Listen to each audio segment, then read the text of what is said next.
Guys, आज का topic है अपना आयोनाइजेशन एनर्जी और आयोनाइजेशन पोटेंशियल और आयोनाइजेशन एंथैल्पी। तो यहाँ पर इसको हम डिफाइन कर सकते हैं, किसी भी एक गैसियस आइसोलेट एटम, इसके अंदर बहुत सारे ऑर्बिट भी हो सकते हैं और इनमें बहुत सारे इलेक्ट्रॉन्स भी हो सकते हैं।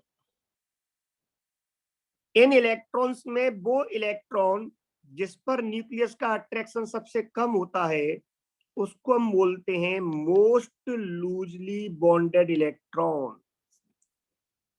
लूजली बॉन्डेड मींस जो सबसे लूज है, दैट इज जिसमें अट्रैक्शन सबसे कम है न्यूक्लियस का। Is that clear guys? Yes, sir. Yes, sir. Most loosely bonded electron. और भी इलेक्ट्रॉन है इनके अंदर। मेरा मतलब आपसे सिर्फ कहने का ये है कि उस इलेक्ट्रॉन को जो मोस्ट लूजली बॉन्डेड है, इस इलेक्ट्रॉन को इस एटम से रिमूव करने के लिए, इससे बाहर करने के लिए मुझे इसको एक एनर्जी देनी पड़ेगी। इस एनर्जी की मिनिमम वैल्यू को, जिससे इलेक्ट्रॉन रिमूव हो जाए, क्या हो जाए? रिमूव। मतलब उससे कम करे एनर्जी तो रिमूव नहीं हो। तो वो मिनिमम एनर्जी जो किसी आइसोलेट एटम, आइसोलेट से हमारा मतलब है यहाँ पर कि जो किसी दूसरे एटम के साथ में जुड़ा हुआ नहीं हो, किसी भी तरह का बॉन्ड नहीं हो किसी और एटम के साथ में, तो ये आइसोलेट होना चाहिए और गैसियस स्टेट में होना चाहिए। ओके बेटा, अगर मैं इसमें से एक इलेक्ट्रॉन निकालने के लिए जो मिनिमम एनर्जी देता हूं, that minimum energy is called ionisation energy और आयोनाइजेशन पोटेंशियल और आयोनाइजेशन एंथैल्पी। आप कहोगे सर फिर तीन नाम क्यों दिए इसको, इन तीनों नामों में कोई डिफरेंस है या नहीं है? तो बेटा डिफरेंस केवल इस एनर्जी की यूनिट्स और इसके मेजर करने के तरीके की वजह से अलग है, बस है एनर्जी। जैसे अगर मैं इसको जाउल पर एटम से मतलब है एक एटम के मोस्ट लूजली बॉन्डेड इलेक्ट्रॉन को निकालने के लिए जो एनर्जी आपने जूल्स में दी। ओके बेटा हो? Yes sir. या वो जूल के कैलोरी यूज कर सकते हैं, किलो जूल यूज कर सकते हैं, अलग बात। अगर मैं इस एनर्जी को इलेक्ट्रॉन वोल्ट, आप जानते हो electron volt is also unit of energy, तो इलेक्ट्रॉन वोल्ट पर एटम या ओनली इलेक्ट्रॉन वोल्ट बोल देते हैं, पर एटम को कई बार मेंशन नहीं करते हम। एक एटम के मोस्ट लूजली बॉन्ड इलेक्ट्रॉन को निकालने के लिए जो भी एनर्जी हमने दी है उसकी इलेक्ट्रॉन वोल्ट में जो वैल्यू होती है उसे हम आयोनाइजेशन पोटेंशियल बोल देते हैं। और अगर यही एनर्जी में एक एटम में से एक इलेक्ट्रॉन को निकालने में कितनी दी मुझे पता है, अगर उससे मैं एक मोल का मल्टीप्लाई कर दूं, दैट इज एक मोल एटम्स के लिए कितनी एनर्जी चाहिए होगी इलेक्ट्रॉन निकालने के लिए, एक मोल एटम में से, तो उस समय एनर्जी की यूनिट हो जाएगी, वो हो जाएगी किलो जाउल पर मोल। Is that clear guys? एक मोल के लिए एनी प्रॉब्लम? No sir. उस समय मुझे आयोनाइजेशन एंथैल्पी बोल देते हैं। तो ये इसको कोई भी टर्म यूज कर सकता है, ये ionization potential, ionization energy, ionization enthalpy, क्योंकि ये तो सिर्फ केवल यूनिट्स का डिफरेंस है। वो हम और इनको भी हम एक दूसरे में इंटरचेंज कर सकते हैं। अगर मुझे आयोनाइजेशन एंथैल्पी को चेंज करना है आयोनाइजेशन एनर्जी में, तो एक मोल का मैं क्या करूंगा? डिवाइड कर दूंगा, क्योंकि एक मोल की एनर्जी है तो एक एटम के लिए कितनी होगी? एक मोल का डिवाइड कर दो। और एक मोल कितना होता है सबको पता है बेटा? एक मोल कितना होता है सबको पता है? Yes sir. Very good. फिर भी मैं लिख देता हूं एक बार। 1 मोल की वैल्यू होती है 6.022 इंटू 10 पे पावर 23, इतने atoms. Okay guys? Yes sir. तो डेफिनेशन क्लियर हो गई है? तो डेफिनेशन क्लियर हो गई। वो मिनिमम एनर्जी जो किसी भी एटम के बहुत सारे इलेक्ट्रॉन्स हो तो उसके सबसे मोस्ट लूजली बॉन्डेड इलेक्ट्रॉन को निकालने के लिए जो एनर्जी दी जाती है मिनिमम, उससे ज्यादा नहीं देनी है, पर मिनिमम मतलब इलेक्ट्रॉन निकले भी, उससे कम भी नहीं, इलेक्ट्रॉन निकले ही नहीं, उस मिनिमम एनर्जी को हम क्या बोलते हैं? आयोनाइजेशन एनर्जी और आयोनाइजेशन पोटेंशियल। पर ये ध्यान रहे कि हम जो मोस्ट लूजली बॉन्डेड इलेक्ट्रॉन निकालें, नंबर 2 एक इलेक्ट्रॉन निकालें। कितना इलेक्ट्रॉन निकालना है? मोस्ट का मतलब एक ही इलेक्ट्रॉन निकालना है ना, जो मोस्ट लूजली बॉन्डेड है, ठीक है ना? और Yes, sir. किसी ऐसे एटम में से जो आइसोलेटेड हो, किसी दूसरे एटम के साथ में बॉन्डेड नहीं हो, और तीसरा वो गैसियस स्टेट में हो। These are the conditions. तो हमने क्वेश्चन आपसे पूछा कि बताओ हम आयोनाइजेशन पोटेंशियल में या एनर्जी को बेस्ट या सही तरीके से हम कैसे रिप्रेजेंट कर सकते हैं। तो मेरे बेटा हम सॉलिड में से इलेक्ट्रॉन निकाला है हमने, तो इस समय इस एनर्जी को मैं आयोनाइजेशन एनर्जी नहीं कहूंगा। It is not correct representation. Is that clear? यहाँ भी मैं सॉलिड Yes, में से sir. रिमूव कर रहा हूँ, इसलिए इस एनर्जी को भी मैं आयोनाइजेशन एनर्जी नहीं कह सकता। यहाँ पे मैं गैस में से तो रिमूव कर रहा हूँ, बट 2 इलेक्ट्रॉन रिमूव कर रहा हूँ। कितने कर रहा हूँ बेटा? 2। तो ये मैं आपको जो वजह है वो राउंड कर रहा हूँ। ये सॉलिड है इसलिए मैंने इसको करेक्ट नहीं माना, यहाँ 2 इलेक्ट्रॉन्स है इसलिए मैं इसको करेक्ट नहीं मान रहा हूँ। यहाँ पर ये A2 that is bonded molecule है, ये मॉलिक्यूल है, दोनों एटम बॉन्डेड है आपस में, आइसोलेट नहीं है, इसलिए मैं इसको भी आंसर नहीं मानूंगा। इज दैट क्लियर बेटा? Yes, sir. तो द करेक्ट रिप्रेजेंटेशन इज ई, कि अकेला भी है, आइसोलेट भी है, गैसियस भी है, और उस समय एक ही इलेक्ट्रॉन भी निकल रहा है। तो इस समय बेटा ये जो मैंने एनर्जी दी थी इनमें से किसी को नहीं बोलूंगा मैं, बट इसे बोलूंगा it is called ionisation energy और पोटेंशियल और enthalpy of A. Is that clear? Yes, sir. Very good. तो डेफिनेशन समझ में आ गई पूरी?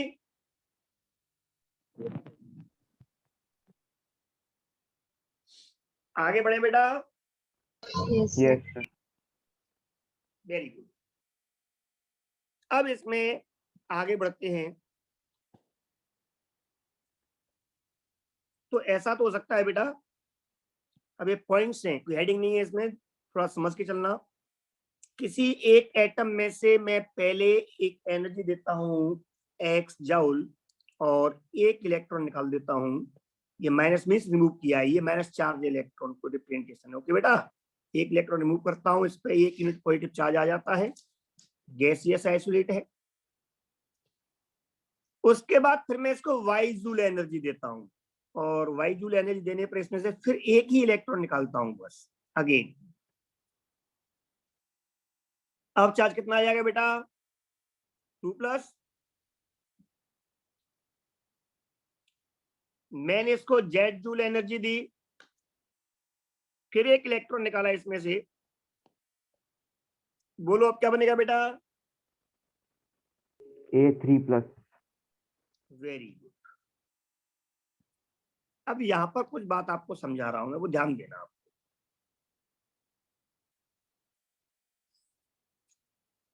x जूल जो एनर्जी है इसको मैं बोलूंगा फर्स्ट आईपी, आयोनाइजेशन पोटेंशियल या आयोनाइजेशन एनर्जी या आयोनाइजेशन एंथैल्पी। 3 नाम बार बार नहीं बोलूंगा, 3 में से आप कोई भी नाम बोल सकते हो। ओके? Yes, कल sir. को आप, हाँ कल को आप यही मुझसे डाउट पूछो, सर आपने आईपी क्यों कहा, आई क्यों नहीं कहा। आप कई बार ऐसे ऐसे डाउट भी पूछ लेते हो यार। तो इसको हम बोलेंगे फर्स्ट आईपी ऑफ ए, या केवल बोल देंगे आईपी ऑफ ए। मतलब अगर उसके आगे फर्स्ट सेकंड थर्ड फोर्थ कुछ नहीं लिखा हुआ है, इट मींस वो फर्स्ट है। Okay guys?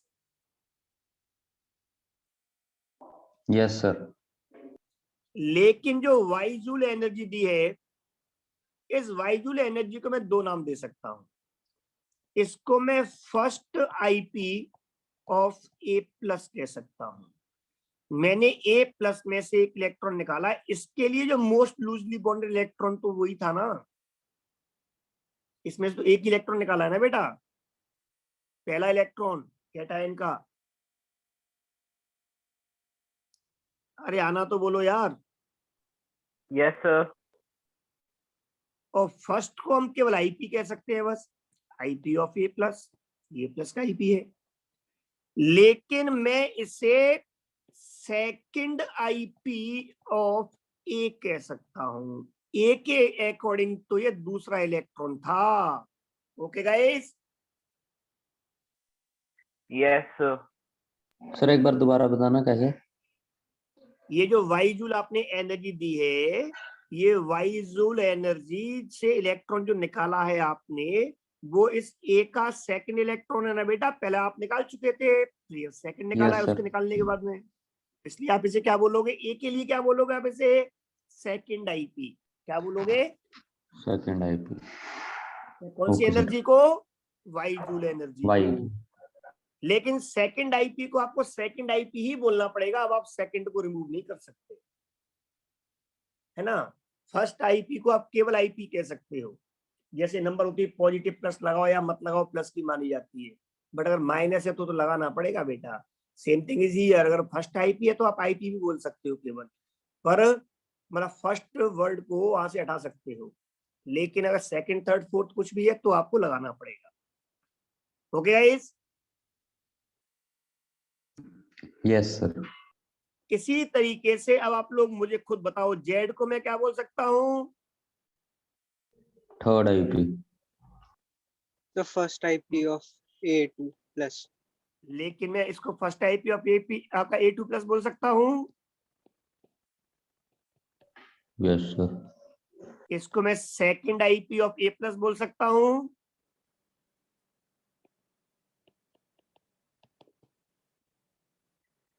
Third IP of ए बोल सकता हूँ। Yes, yes sir. कोई प्रॉब्लम किसी को? No sir. Very good. तो मैं नॉर्मली इस x को कह सकता हूं IP1 ऑफ ए, मैं y को कह सकता हूं IP2 को या सेकंड आईपी को। समझ में आ रहा है बेटा सिंबल?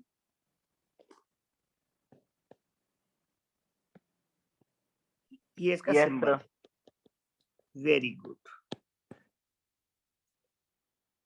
अच्छा, मुझे कोई ये बताएगा, ये जो सक्सेसिव आईपीज हैं, सक्सेसिव मींस एक के बाद एक, ये जो सक्सेसिव आईपीज हैं, इनकी वैल्यू आगे जैसे जैसे हम जाएंगे वैसे वैसे बढ़ेगी या कम होगी? मतलब x से y की वैल्यू, y से z की वैल्यू कम होगी या ज्यादा होगी बेटा? सर कम सर होगी। बढ़ेगी।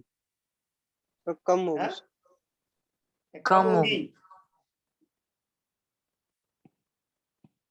Very good. थोड़ा समझाओगे कैसे कम होगी?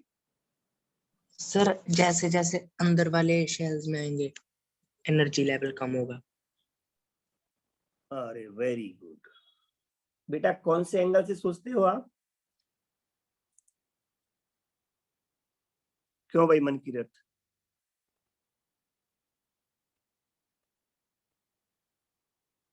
भले आदमी, जब इलेक्ट्रॉन हम रिमूव कर देंगे इसमें से, तो जैसे मैं पहला इलेक्ट्रॉन रिमूव करूंगा तो इलेक्ट्रॉन रिमूव करने का मतलब है कि अब सिग्मा की वैल्यू कम हो जाएगी स्किनिंग इफेक्ट की। स्किनिंग इफेक्ट तो इलेक्ट्रॉन्स का होता है, तो जब इलेक्ट्रॉन कम होगा तो जेड इफेक्टिव न्यूक्लियर चार्ज बढ़ जाएगा। मैंने कैटाइंस में बताया था, जैसे जैसे पॉजिटिव चार्ज आता जाएगा वैसे वैसे बचे हुए इलेक्ट्रॉन्स पर जो न्यूक्लियस का अट्रैक्शन बढ़ता जाएगा, और जब अट्रैक्शन बढ़ता जाएगा तो बेटा जी उस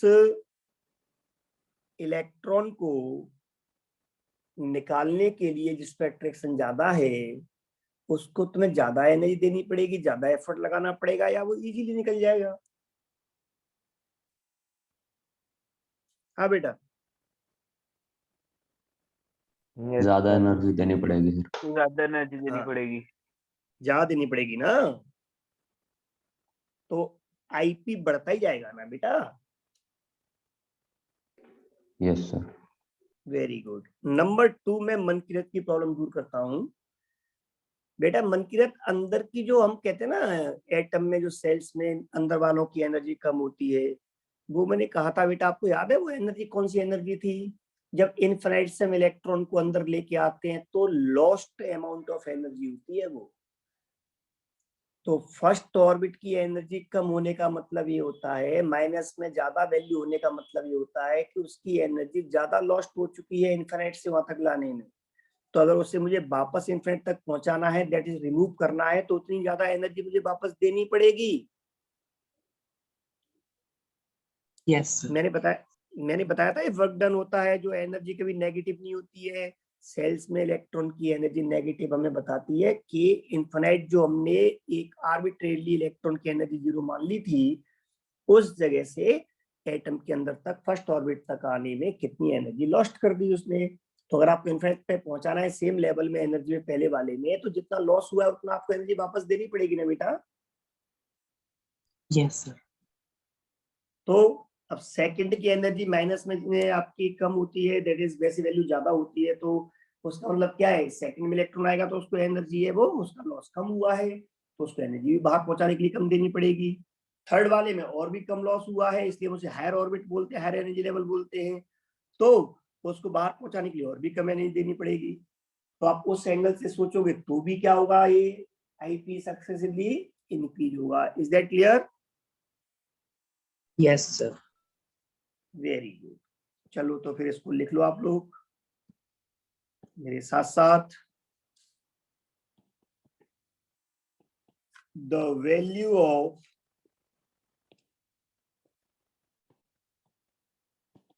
सक्सेसिव आईपीज, मैं आईपी जैसे लिखता हूं प्लूरल में, आप चाहो तो नीचे लिख सकते हो इसको। Successive IPs always increases. Successive में हमेशा क्या होगा बेटा, इंक्रीज होती है। क्यों इंक्रीज होती है, इसका रीजन भी लिख लो आप लोग। Due to increase in effective nuclear charge after removal of each electron। हर इलेक्ट्रॉन के रिमूव होने पर क्या होता है, जेड इफेक्टिव बढ़ जाता है। और इफेक्टिव चार्ज बढ़ने का मतलब रेस्ट ऑफ इलेक्ट्रॉन पर अट्रैक्शन बढ़ेगा, तो उसको निकालने के लिए हमें ज्यादा एनर्जी देनी पड़ेगी। Is that clear guys? Yes, Yes, sir. sir. That is मैं कह सकता हूं फॉर एनी एटम IP1 से IP2, IP2 से IP3, IP3 से IP4, कुछ भी होगा एंड सो ऑन। तो डिपेंड करेगा उसमें कितने इलेक्ट्रॉन्स है ना बेटा? Yes sir. Very good. But यहां पर एक चीज क्लियर है बेटा, और वो क्या है कि अगर मैंने एक को एनर्जी दी होती के जूल, और ये इसमें से 3 इलेक्ट्रॉन एक साथ निकाल देता, कितने इलेक्ट्रॉन रिमूव करता है बेटा, 3 इलेक्ट्रॉन। तो उस समय क्या हो जाता बेटा, उस समय k is equal to x plus Y plus Z हो जाता। कोई प्रॉब्लम किसी को?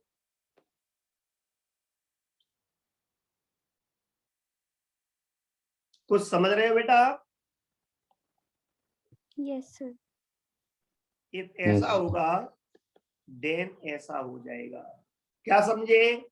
मैंने ए में से 3 इलेक्ट्रॉन निकालने हैं, मैं स्टेप बाय निकालूं एक एक करके और एनर्जी काउंट कर लूं, या मैं एक ही स्टेप में इतनी एनर्जी दे दूं कि इसमें से 3 इलेक्ट्रॉन एक साथ निकल जाएं। तो मैं ए से ए 3+ ही बनाया ना बेटा मैंने।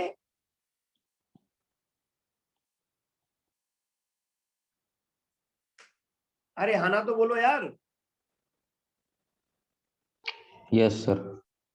तो Yes, sir. टोटल जो सम होगा सारे स्टेप्स का एनर्जी का, वो इस के बराबर होगा ना फिर। Yes yes sir. Very good. चलो अब एक क्वेश्चन सॉल्व करना आप लोग, मैं आपको एक क्वेश्चन दे रहा हूं, इरेज कर दो इसको।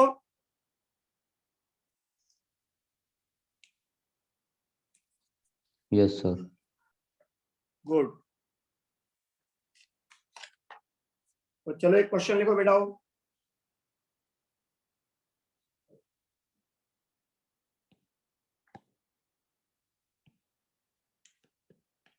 और सेम लिंक पे वापस आ जाना। क्वेश्चन है आपके सामने, Li लिथियम जो है इसको मैंने 300 इलेक्ट्रॉन वोल्ट एनर्जी दी और इसमें से 3 इलेक्ट्रॉन्स निकल गए, Li3+ बन गया कैटायन। आगे क्वेश्चन है, if IP1 of lithium is 80 electron volt, then calculate IP2 of lithium। बोलो बेटाओ।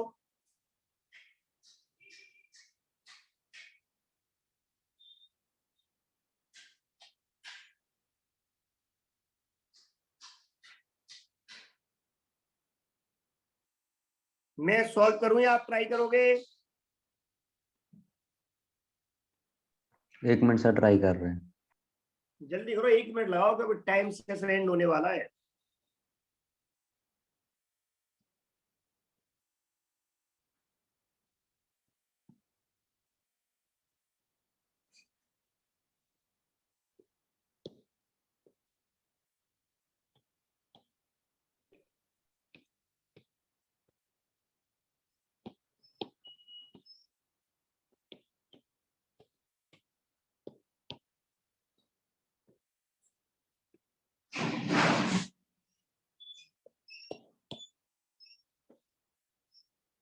देखो बेटा, ये पहले एक इलेक्ट्रॉन निकलेगा, इस एनर्जी को हम IP1 बोलेंगे। जब दूसरा इलेक्ट्रॉन निकालेंगे तो उसको IP2 बोलेंगे। थर्ड इलेक्ट्रॉन निकालेंगे तो उसको हम IP3 बोलेंगे। मैं एक एक करके निकालता हूँ या इकट्ठा एक साथ तीनों इलेक्ट्रॉन निकाल देता हूँ। ये कंफर्म है कि यहाँ पर total energy IP1 plus IP2 plus IP3 जो एनर्जी होगी वो क्या होगा बेटा? वो 300 के बराबर होगा। Is that clear? Yes sir. Yes, sir. Very good. वैसे ये जो एनर्जी का लॉ है कि हम इनिशियल टू फाइनल स्टेज पर डायरेक्ट पहुंचे या कई सारे स्टेप्स में पहुंचे, नेट चेंज एनर्जी का हमेशा सेम रहता है। इसको हेस लॉ कहा जाता है। क्या कहा जाता है? HESS है। हाँ, हेस लॉ। हाँ, इसको मैं लिख नहीं रहा हूँ, अब बता दिया है। तो लिखने का कोई मतलब नहीं है। हेस लॉ का मतलब होता है कि आप इनिशियल टू फाइनल, आप एक स्टेप में जाओ या 50 स्टेप में जाओ, नेट चेंज जो एनर्जी का होगा वो सेम रहता है। दैट इज सभी स्टेप्स का सम फाइनल स्टेप के सम के बराबर होता है। तो हेस लॉ के अकॉर्डिंग ये हो गया IP1 plus IP2 plus IP3 is equal to 300 electron volt. बेटाओ, मैंने आप लोगों को जो वैल्यू गिवन दी है क्वेश्चन में वो फर्स्ट IP की दी हुई है। ये वैल्यू गिवन है। ये IP2 मैंने क्वेश्चन में आपसे पूछा है, इट इज आस्क्ड। सारा मतलब हमारा अटका हुआ IP3 पर। अगर मुझे IP3 पता हो जाए, पता चल जाए जो न दिया है ना पूछा है, तो मुझे IP2 मिल जाएगा। Is that clear? बस ये होता है क्वेश्चन सॉल्व करने की अप्रोच। अब दिमाग लगाते हैं। IP3 तो क्वेश्चन में कहीं में नहीं दिया हुआ है, तो मैं इसकी प्रोसेस से समझ जाऊंगा। Li2 प्लस लिथियम जो होता है उसमें टोटल 3 इलेक्ट्रॉन होते हैं, 2 निकल चुके हैं, मतलब 1 इलेक्ट्रॉन बचा है। 1 इलेक्ट्रॉन बचा है मतलब ये हाइड्रोजन लाइक एटम और आयन हो गया। और hydrogen like atom that is 1 electron वाले जो होते हैं उन सब के लिए आयोनाइजेशन एनर्जी निकालने का कंसेप्ट बोर ने फॉर्मूला दिया था। तो वहां से हम निकालेंगे क्या होती है हाइड्रोजन लाइक एटम्स और आयंस के लिए ionization energy. Hydrogen like atoms और आयंस जो हैं इनकी आयोनाइजेशन एनर्जी होती है बेटा, जिसको माइनस पोटेंशियल भी कह सकते हैं। और वो एनर्जी हम इसको IP3 जो कह रहे हैं वो इसके अकॉर्डिंग IP3 है, लिथियम के अकॉर्डिंग। लेकिन Li2 प्लस के लिए तो फर्स्ट IP है। First IP that is IP। ये IP ऑफ Li2 प्लस है। और आयोनाइजेशन एनर्जी या आयोनाइजेशन पोटेंशियल हम कैलकुलेट कर चुके हैं। 13.6 into Z square. Okay guys, yes sir. Lithium के लिए Z होता है 3, तो 3 का स्क्वायर हो जाएगा 9 और इसका मल्टीप्लाई करेंगे तो ये हो जाएगा 122.4 इलेक्ट्रॉन वोल्ट। लो साहब, क्वेश्चन सॉल्व हो गया, कोई प्रॉब्लम थी नहीं। ये वैल्यू हमने यहाँ से दिमाग लगाया और वैल्यू को अब आपका, इसलिए कहता हूँ कि चैप्टर सब लिंक्ड हैं। जिन लोगों ने पहला चैप्टर मिस किया है वे अब क्लासेस लगा लेना मेरी, शाम को मैं लिंक भेज दिया करूंगा उस टाइम पर एक बार अपना क्लासेस का शेड्यूल जरूर चेक कर लेना। ओके बेटा? Yes, sir.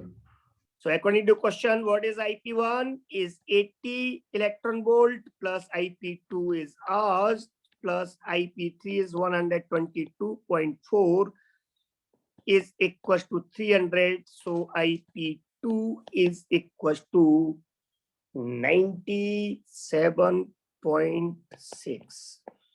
Is that clear? Yes, sir. हो गया।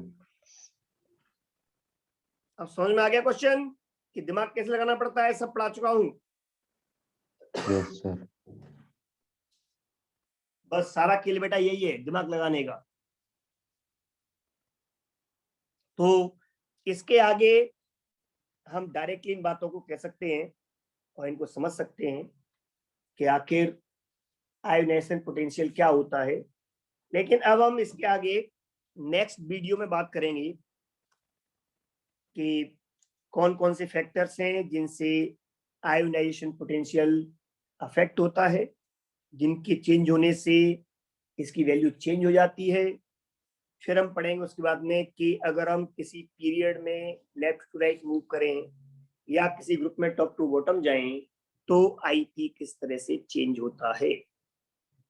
और सबसे लास्ट में हम पढ़ेंगे कि ये जो आईपी है ये हमारे कहाँ कहाँ काम आता है, इसके यूजेस क्या है, इसके एप्लीकेशंस क्या है।